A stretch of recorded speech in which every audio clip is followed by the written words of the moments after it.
Hello.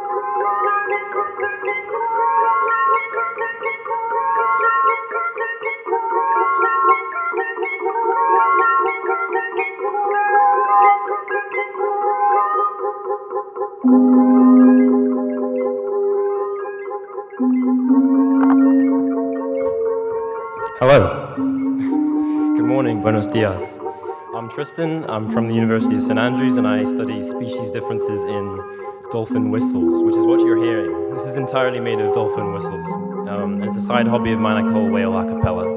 But that's not what I'm here to talk about. I'm here to talk about a new acoustic classifier tool that we've just released in PAMGuard, and that I've developed for identifying dolphin species based on their whistle vocalizations using machine learning. And so the way I'm going to start this talk is I'm going to try to convince you why we need acoustic classifiers. Hello again. So the first thing I'm going to address is why we need acoustic classifiers, why they're so important. And I'm going to take you back to the last time I was in Galicia on a survey with some of the folks at the EEMA in Vigo. And on this acoustic visual survey, a lot of times we get dolphin groups passing by the boat. Sometimes we'd see them, sometimes we wouldn't, but we'd hear them with the acoustics.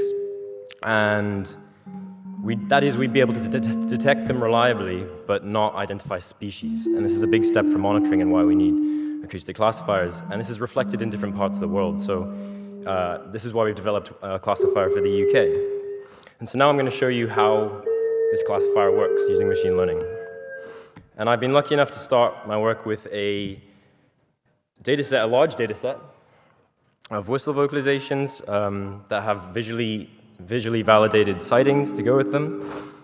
And what we do is we parameterize these whistle contours and we feed it into random forest analysis, which is a machine learning technique based on decision trees. What that process does is it outputs probabilities that each whistle belongs to a particular species. And then what we can do to get the best prediction of species is aggregate that information over the course of an encounter with dolphins. And so I'll show you a little bit about that classifier in action, how that works. So we've got a rolling spectrogram view, which is frequency and amplitude over time. And you've got the probabilities that it belongs to each species class. And here, because of data deficiencies, we've combined killer whales, pilot whales, and Rizzo's dolphins into one large delphinids category that we're aiming to change in the future. And so basically what you're seeing is every time there's a whistle, the user of this classifier would trace the peak frequency contour, and that would get predicted by the model, and we're aggregating information over the course of the encounter, and so you get this prediction that changes throughout the encounter that you can look at. And so the obvious question now is, how good is this classifier? How accurate is it?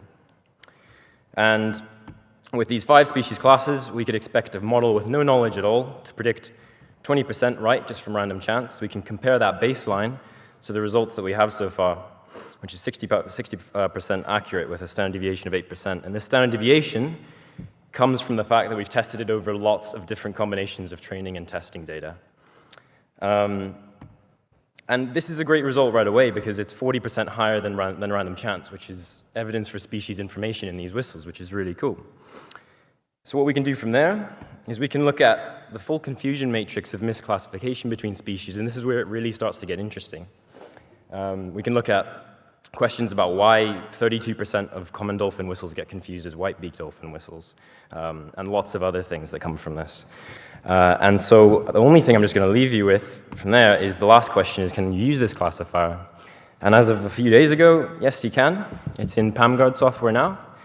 And it's brilliant if people can use this in acoustic surveys, and we can get more information from what comes from that. And please come to me with any questions about this, or my whale a cappella as well.